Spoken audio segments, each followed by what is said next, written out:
we're back for another episode of the Patient No Longer podcast, and we have a returning guest, Dr. Geeta Nayyar, or Dr. G. Thank you for coming back to the podcast. Thank you for having me back, Ryan. I'm thrilled to be here.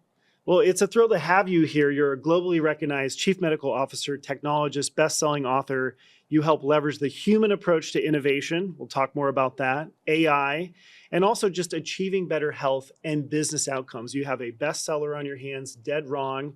That's your new book. And I want to dig into all of that. But first, you as a person, and something we explored last time, you sit at such an interesting intersection of business, of medicine, of technology.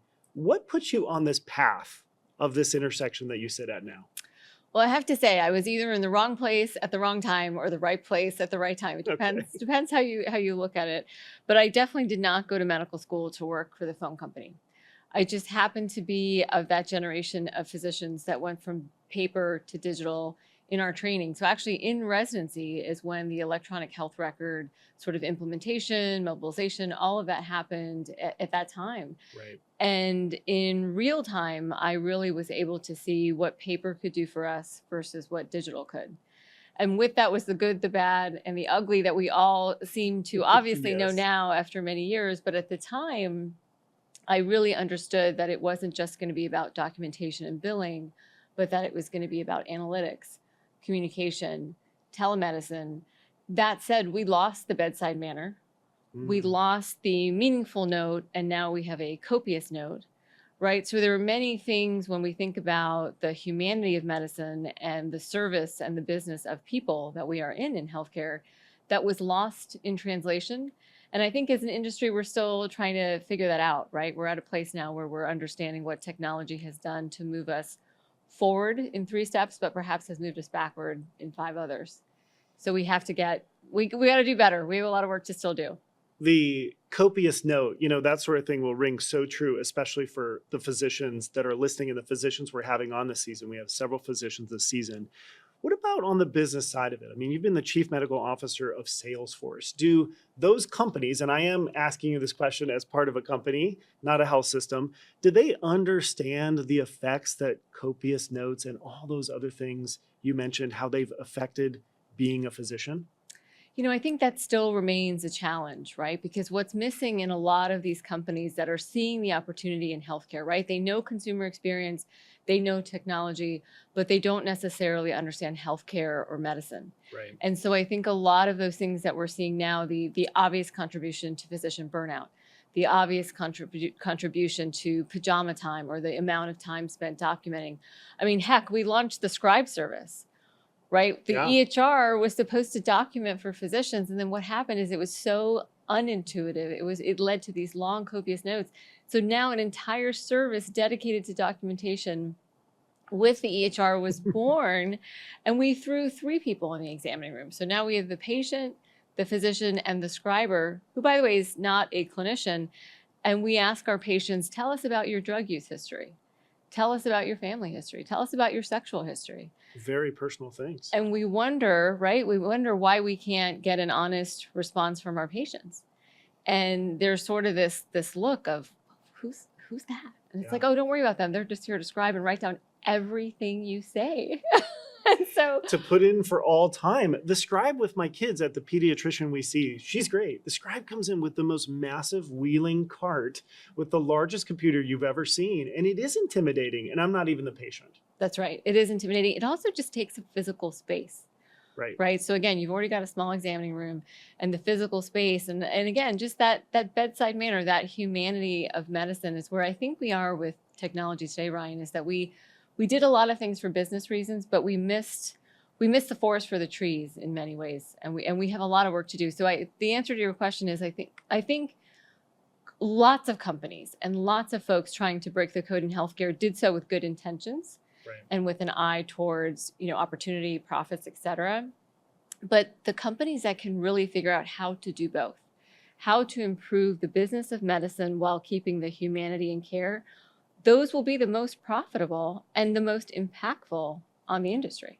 So I love that idea. And you talked a little bit, even when you were citing the challenges, about how there's opportunities. And I think everyone believes, even with some of the mess that healthcare is now, that there's opportunities. But I'd love to ask you, especially through the technical lens, there's a lot of things that get a lot of hype. And as an industry, we talk about them for a couple of years and then they just kind of go away. And then the next big thing comes. So right now, as an industry, hype versus reality, I mean, what do we need to be mindful of and what opportunities should we at least be thinking about? Sure. Well, the biggest one, right? You can't go anywhere without the two letters, right? Yes, AI. of Everyone course. is talking about AI. And depending who you talk to, it's either going to set the sky on fire or save all of humanity, It's right? one or the other. It's one or the other. There's no middle. So I think it's important that, first of all, we do recognize, I mean, as a technologist, I am thrilled to see what might be limitless potential with this technology, right? But the things that we have to be mindful of is, one, we're still trying to understand this technology, right? Right. Even the best of us are saying, look, we don't know about these hallucinations. We're not really Yes. sure where they come from. We're not really sure what they are. And when you think about what a hallucination is, it's in the word. You believe it to be real. So if I, as a clinician, am going to ask artificial intelligence to help me make a clinical decision, it can be a life or death decision, right? And I won't even know if it is Yeah. correct or not. So we have to be mindful that I think the low-hanging fruit when it comes to AI is really related to perhaps the most unsexy parts of healthcare, but perhaps the most effective in terms of driving efficiency. So those Okay. are clinical decision support, right? How do we augment the workforce? How do we make them better, faster, smarter at the bedside? Documentation has been a pain since the beginning of time. So how do we just take that off the plate and keep it invisible, not have that scribe in the examining room, right? Prior authorization, Ryan, let me tell you, no one went to medical school to do prior authorization. And that is really the difference in getting a diagnosis right away versus 6 months later when things cannot be reversed, whether it's a cancer diagnosis, whether in my case it's destruction of the joints in rheumatology. That's what happens once you lose the joint, we can't get it back. So the idea of working in a fee-for-service to value-based care transition means we need a healthcare system that is more efficient and drives better patient care and patient outcomes. And I think generative AI is going to help us get there, but only if we point and shoot it at the places that really matter. I get very nervous when I hear the technologists out there, and they love to do it. They love to say, well, we're operating in a physician shortage, we're operating in burnout. Mm-hmm. We'll just replace those doctors and nurses with our tech robots or tech chatbots, right? There is a place for this technology, but it is not, again, getting between the doctor and the patient. It is how do you bolster that relationship? How to use the technology to bolster it? And for the most part, it is the back end. It is the back end processes that are going to help us the very most. The consumers and patients, I think, get really scared when they hear replace the doctor too. And we actually did a study of AI last winter, and we asked consumers and patients within our research to choose one of three things as the best optimal outcome. To choose just the physician, which is what they've known in the past, but patients will also tell us, I don't have a lot of access to my physician. I don't have a lot of time in front of my physician. My physician is busy. So do you want just the physician in the future? Do you want the physician plus some guidance or use of AI? Or do you want just AI, as those technologists would, lick their lips and say, okay, yeah, see? Just AI was the least favorable response. Of course it was. There was a lot of people who, said, I want just my physician.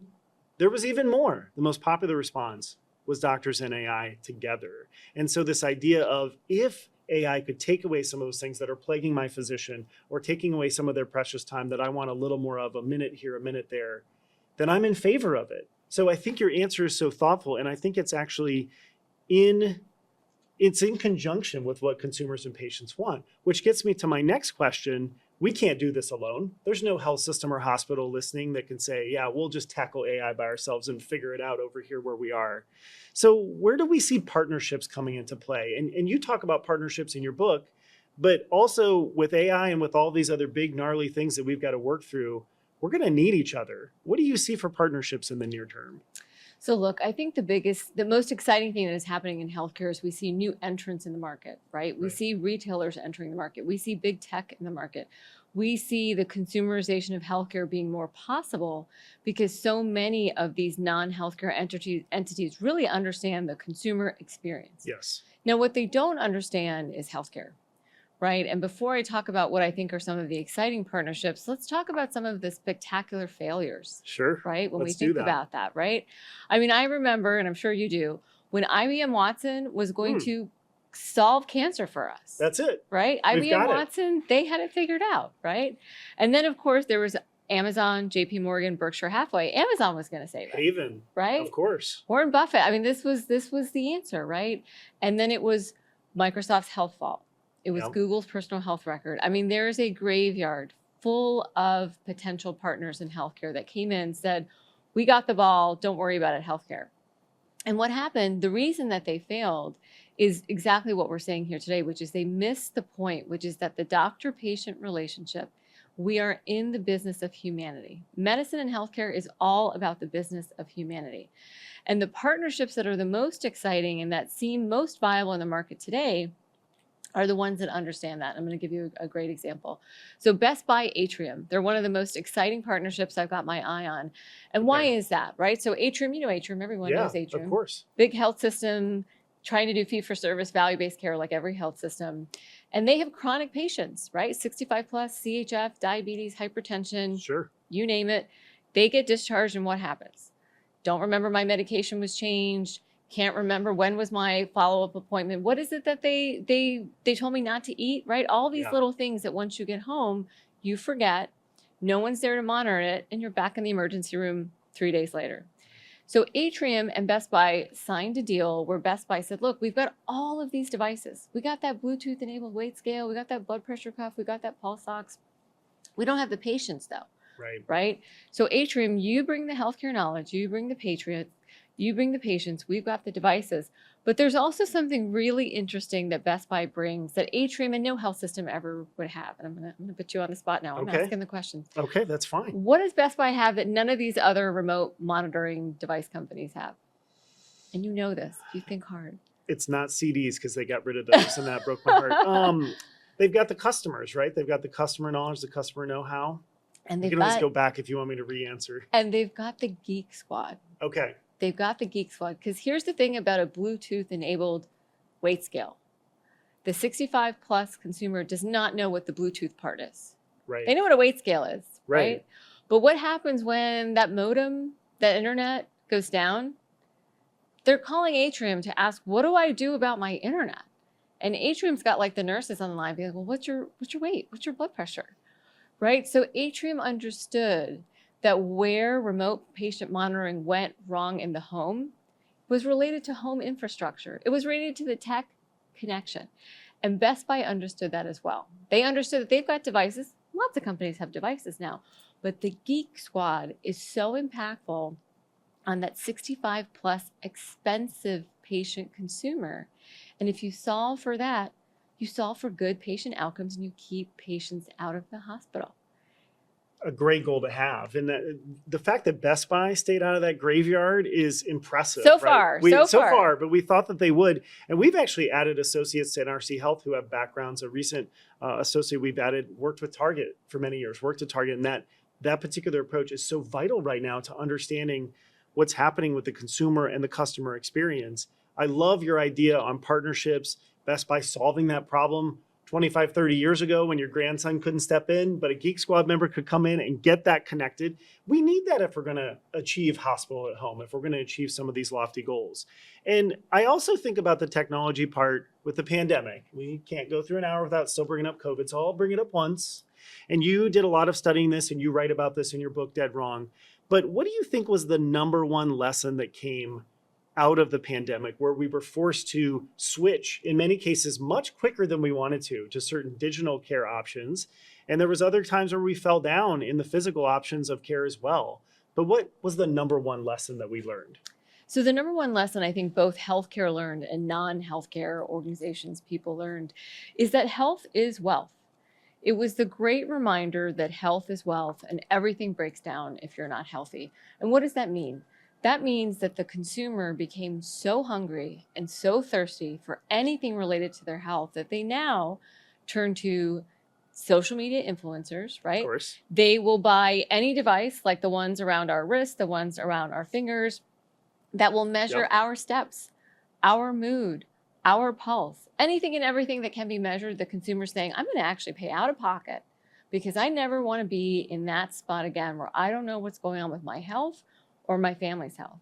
The wearable market went from a $32 billion market in 2019 to a $54 billion market in 2023, and it's only going up. Right.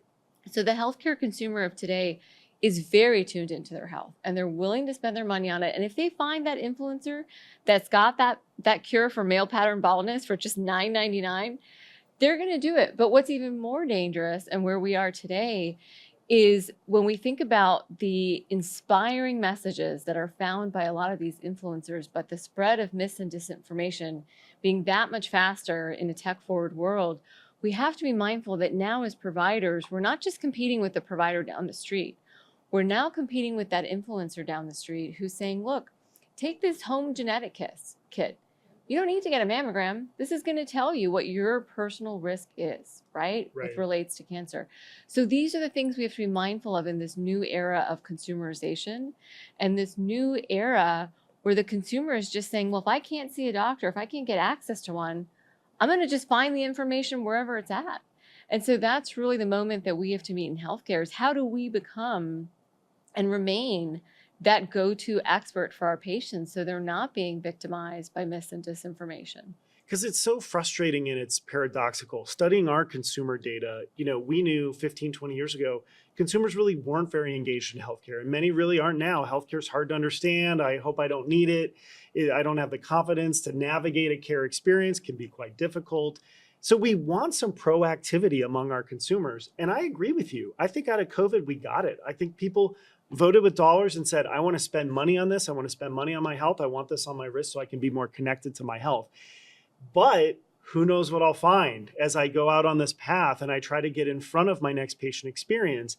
And I'm very curious how this ties in. You mentioned misinformation and disinformation in your book, Dead Wrong. So tell me more about these threats, about what's waiting for our patients that we don't even know is out there because it's getting to them before we are, and what we should be concerned about as an industry.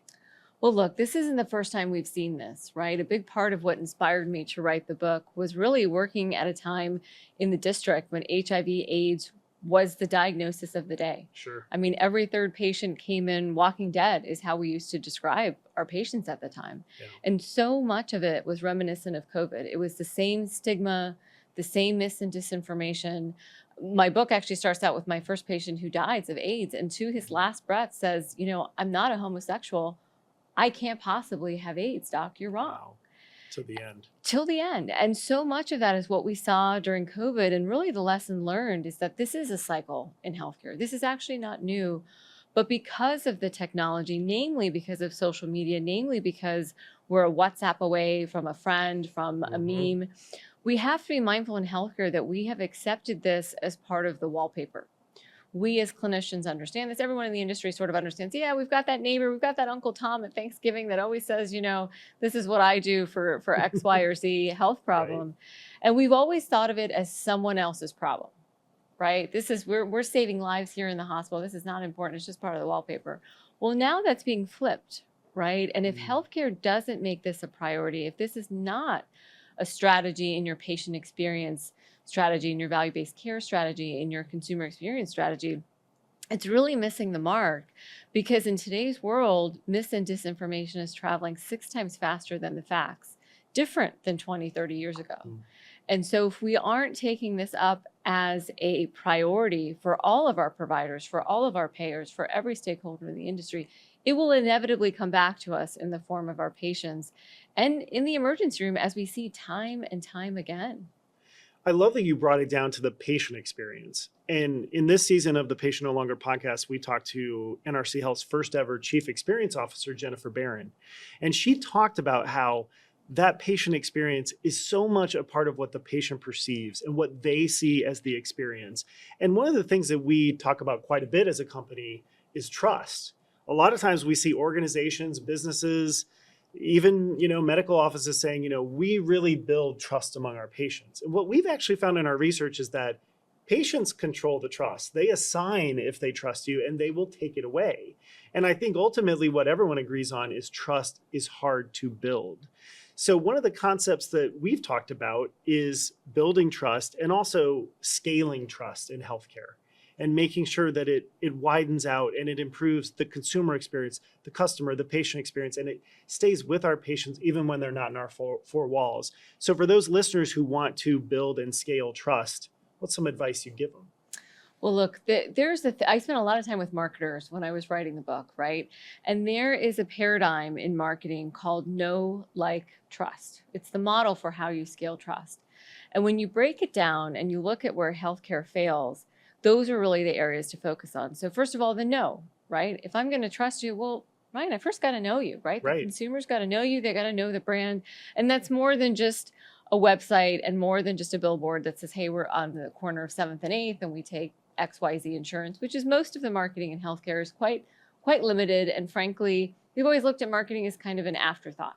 Sure. Not really a priority, not really a business must-have. And so that has been flipped by so many of the influencers out there that have built entire businesses actually on marketing with very little substance behind it, right? Right. Then if we look at like, right? What is like? Like is, do I think I'm going to like you? And if I don't know you, right? Maybe I now know you, but do I think I'm going to like you? Sure. Most likely that depends on intangibles. Like, do you come from a similar background as me, either socioeconomically, culturally? Are you the same gender, et cetera? I mean, one of the common questions I always get asked when I drop my daughter off at school is, hey, Dr. G, do you know a female GI doctor I could see? Do you know a female pediatrician I could take my daughter to? So Sure. there's an understanding that humans want to see other humans, especially for sensitive things. And, we assume if you have something in common with me, well, I'll probably like you more than someone I have nothing in common with, right? Right. And then the last one is trust. And if we think about trust is what? When I have a problem, I can get in touch with you. You're a text away, you're a phone call away. You'll pick up right away because you know it's me. Right. And you will help me solve my problem to the best of your ability. And we likely have history. I've likely had a crisis before. You've helped me, I've helped you. And I know without a doubt, this is a repeat historical event. And when we look at trust, this is the hardest one for the healthcare system because just look at that. Who do you call? Who do you text? The average consumer can't even get a doctor's appointment in 6 to 9 months, depending where you are in the country for primary care. It takes a miracle. It takes a miracle. And so when we look at know, like, trust, it's way more than marketing, right? Marketing is a component, but it is the chief marketing officer working with the chief medical officer, working with the chief information officer, because look at that. How do you increase access to appointments? How do you offer hybrid care? How do you get that access? The access for the patient and the doctor? Well, that's not a marketing function. That's going to be your CIO figuring out your patient acquisition retention strategy. And if you're the chief medical officer, you want to ensure good care. You want to ensure that you also have communities that you serve looking like the staff that you have and speaking in culturally appropriate language and ensuring that those are the communities you're reaching. And so it remains the know, like, trust model is a really simplistic model, but I like it because it really speaks to the team sport of how you build trust at a provider system. And it's not one person's responsibility. Right. It's the whole team, because at the end of the day, the know, like, trust model drives patient acquisition, patient retention, brand loyalty, and how you keep patients in the game and as the de facto expert that they can count on. And there's no leader that would turn any of those things down. They're hard to build. I love the partnership approach of that. You talked about CMO squared, which was the chief medical officer and chief marketing officer in your last appearance on our podcast. And I love the furthering out of know, like, and trust, but also the partnership among different members of the C-suite. And I think that's also what our patients and consumers want to see. They want to see marketing together. In fact, I think your answer is a breath of fresh air for the marketers who are listening, that there is opportunities to partner. But the physician role is different. It's innately different. It's been different. And I've got a question that I want to ask you. I've asked every doctor on this season of Patient No Longer, and we're talking to 4 total. So no pressure. No pressure. No pressure. No pressure. And we've had some really good answers. No, but no pressure. I know that your perspective on this will be so interesting. We know about the burnt out doc, the docs who tried to retire early, how great it used to be a doctor. I'm not going to take you down memory lane. I want to ask you about the future. In the next 5, 10, however far out you want to go, in America, what is the future of the doctor? I think it's a great question. I have to say that, first of all, I think I'm going to be the best of your 4 docs. So I'm just going to Okay. just set I like expectations for you. competition is good. But yes, I'm very motivated by rejection. So look, the reality is we are living in the most exciting time to be a healthcare leader. And I consider physician leadership very critical to being a healthcare leader. You could not ask for a more exciting time in history. We are living in a post-pandemic world. We have more technology at our fingertips than we could even imagine, so much so that we don't even understand the technology. Right. And we're living in a world where both the consumer and the physician are only going to be more tech forward. There's no putting any of this back in the box. So I think what healthcare looks like in 10, 20, 30 years is only going to be better. Because so much of what we've done to the workforce today has been working against the doctor, against the nurse, against the patient. I think that is going to shift, and we will finally get to a place where there is an alignment between the consumer and the leaders. Because I work with the medical students at the University of Miami. I work with doctors in training, and they are brilliant. They are smart. They are motivated. And they like efficiency. They want to get out. They want to go to the beach, Ryan, right? Sure. And They want to have a life. and they come to me with the solution when I don't have it. They're Right. much smarter than me, much more brighter. And they understand this technology and how to apply it in a way that we simply didn't have 20, 30 years ago. So I'll stick with the future element for the last question, because I think that was a great way to respond to the doctor element of it. And I think your line about it's an exciting time right now to be a leader in healthcare is so inspiring to all leaders. So as they're out there, if they're not a physician and they're a leader in healthcare or an aspiring leader, what role can they play as an individual in transforming healthcare? Transforming healthcare is a big passion of yours. It's something your book talks a lot about and you talk a lot about. But if there's a leader or an aspiring leader out there, what can they do in their role listening to this to be a part of this really exciting industry transformation? Well, first of all, they should be empowered, because one of the things we do in healthcare, I always say that we don't make garage openers, right? If somebody's garage isn't open today, they're going to be okay. But wherever you are on the ecosystem of healthcare, whatever you do, whatever role you play, it matters. It matters in every way. And even if that's behind the scenes, my advice to any future rising star in healthcare is, number one, understand healthcare delivery. Understand the actual patient-physician relationship, what goes into it, what are the friction points, what helps alleviate that relationship, what empowers that relationship. The more you can understand healthcare delivery, because it all goes back to that. Prior auth, clinical decision support, documentation. The reason we failed at those things is we failed to understand how that impacted the actual delivery of medicine. So no matter who you are, whether you sit in finance, whether you sit in marketing, whether you sit in IT, you've got to understand what the business of your hospital is about, right? You've got to understand what it is that makes the hospital tick. And what makes every hospital tick, what makes every patient make an appointment, is their doctor. The relationship with the doctor, the hope of that appointment, the question, the service, the humanity of it. So number one, understand that. Number two, put yourself on the committee that is figuring out the transformative strategies in your system. So likely that's an AI-related committee or some tangential of it. Understanding the workforce, understanding why are doctors and nurses so pissed off? Like, what have, they're really smart people. Right. They went to school for a really long time. They are not interested in making noise to make noise's sake, right? Understand what we did to the workforce and how we can improve it. Because ultimately, every hospital, everything in healthcare runs on the doctor-patient relationship. And if you don't have doctors, you don't have nurses, that's the rate limiting step of your business. Right. So you need to understand how to make that workforce happier, healthier, and more productive. And lastly, being a forever learner, right? Constantly learning, constantly educating yourself. And look, there is a space for leadership as it relates to how we transform healthcare, whether it's policymaking, whether it's how we're going to regulate AI, where we need to regulate social media as it relates to mis and disinformation. Those that are in places of power are always looking for healthcare leaders to bring the stories of the patients, make the policy real.